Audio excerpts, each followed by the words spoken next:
Bonjour, dans cette vidéo, nous allons parler des rames MI79 et MI84 ayant circulé sur le RER A et circulant actuellement sur le RER B.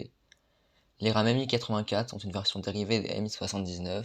Depuis toujours, le RER B est une ligne compliquée à exploiter en raison de son infrastructure très ancienne et de la complexité à propos d'avoir deux exploitants sur une ligne. En 1979, la RATP et la SNCF passèrent commande de 82 éléments MI79 auprès de la société franco-belge des ateliers de construction du nord de la France et de la compagnie électromécanique.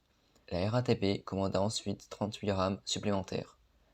Ce qui est un exploit pour l'époque est que ce nouveau matériel est compatible avec les quais bas et de la partie sud et les quais hauts de la partie nord, et ainsi que à la différence de courant entre les deux parties. Ces engins sont composés de 4 caisses par rame et chaque rame est capable d'être couplée en UM2.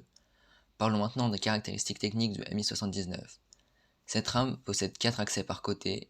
Il a une capacité totale de 850 voyageurs par rame, soit 1700 passagers pour une UM2. Chaque rame mesure 105 mètres de long et ne possède pas d'intercirculation. Il a une puissance totale de 2824 kW. Parlons maintenant du MI84, qui est une réplique du MI79 avec certaines caractéristiques techniques qui changent. En 1984, la RATP commanda 73 rames MI84 qui sont plus faciles à l'entretien, en plus de la centaine de rames MI79. Rappelons qu'une rame MI79 peut circuler en UM avec une MI84. De 2010 à 2015, plus de 119 rames MI79 ont subi une rénovation intérieure et extérieure. Toutes les rames MI79 et 84 sont entretenues aux ateliers de Massy-Palaiseau et de Mitry-Mory par la RATP. En 2018, une trentaine de rames MI84 ont été rénovées.